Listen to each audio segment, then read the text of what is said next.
مفتی صاحب، رقص، حال، دھمال کیا حیثیت ہے؟ جی ماشاءاللہ، یہ بڑا عام سوال کیا ہے اور میں سمجھ گیا کہ یہ آپ نے سوال مجھ سے ہی کیوں کیا ہے۔ پہلی بات تو یہ ہے کہ رقص، وجد اور حالت یہ تینوں الگ الگ چیزیں ہیں۔ رقص کسی طرح کا بھی ہو، چاہے وہ صوفیاء کے ہاں ہو یا صوفیاء کے علاوہ، اس کی کسی صورت میں بھی اجازت نہیں دی جا سکتی۔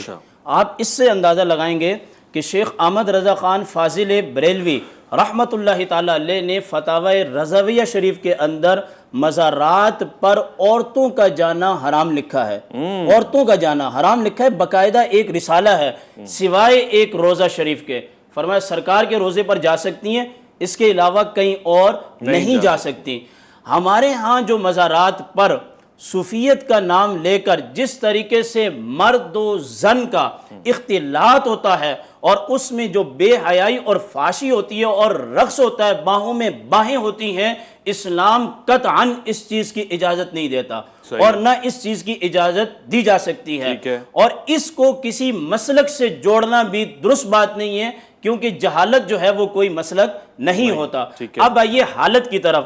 امام فخر الدین رازی رحمۃ اللہ تعالی علیہ نے تفسیر کبیر کے اندر ایک بزرگ کا واقعہ لکھا کہ وہ اپنے ایک غلام کے ساتھ جنگل میں تھے اور ان کے گرد و نواح شیر اور چیتے آ کے جمع ہو گئے اور وہ اپنے وجد اور حالت کی کیفیت میں تھے، استغراق میں تھے۔ ان کا تعلق، ان کی توجہ اللہ تعالیٰ کی ذات کے ساتھ جڑی ہوئی تھی۔ ان کا جو غلام تھا وہ درخت کی چوٹی پر چڑھ گیا اور یہ مناظر دیکھتا رہا۔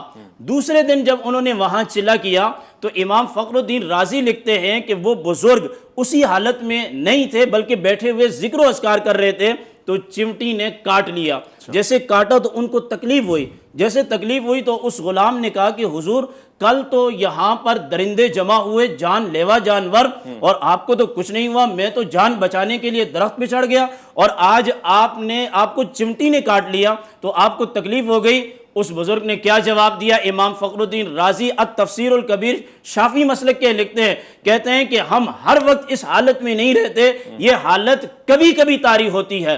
تو جو صوفیوں کی حالت ہے اس کو تو رقص کہنا ہی گناہ ہے، یعنی صوفیوں کی جو وجد اور استغراق کی کیفیت ہوتی ہے اس میں وہ اپنی تمام توجہات کو اللہ کی ذات کے ساتھ جوڑ لیتا ہے اور اسے غیر کا کوئی ڈر ہی نہیں ہوتا، بلکہ قرآن کریم کے اندر آتا ہے کہ اللہ تعالیٰ وَهُوَ يَتَوَلَّى الصَّالِحِينَ، کہ اللہ تعالیٰ صالحین کے تمام معاملات کا کیا بن جاتا ہے؟ محافظ بن جاتا ہے۔ اب اس زمانے کے اندر رقص کی بہت ساری صورتیں آ گئیں۔ جب دیکھا جناب یہ عریانی اور فحاشی والا جو رقص ہے اسے علماء حرام قرار دیتے ہیں، کیونکہ قرآن اور حدیث کے اندر ظاہری نصوص اس بات پر موجود ہیں۔ اب کچھ لوگوں نے ایسا کرنا شروع کیا کہ قوالی کے طور پر اس کے علاوہ کچھ رقص کرنا شروع کیا کہ ہم لوگ جو ہیں وہ استغراق کی کیفیت میں۔ تو ایک گناہ تو یہ ہو گیا کہ انہوں نے حالت جو ہے، حالت اور استغراق اور جو وجد جو صحابہ کرام پر طاری ہوا یا اولیاء پر طاری ہوا، یہ جو خاص قسم کی کیفیت ہے ان لوگوں پر طاری ہوئی، اس کا رقص نام رکھ کے اس کو خلط مل کر کے نا، یہ سب سے بڑا گناہ ہے۔ اور میں آپ کی توجہ دلاؤں کہ مولا کائنات کو جب تیر پیوست ہوا تھا تو کیا کہا گیا تھا؟ کس حالت میں نکالا جائے؟ نماز کی حالت میں نکالا جائے۔ فی نفسی ہی، اللہ تعالیٰ کی ذات کے ساتھ ہر طرف سے کٹ کے جڑ جانا یہ برا نہیں ہے، لیکن وہ صرف اللہ کی ذات سے ہو، یہ نہیں کہ خود بھی تقریب کاریاں کرے اور محفل کی جو صورتحال ہے اس کو بھی تباہ کرے۔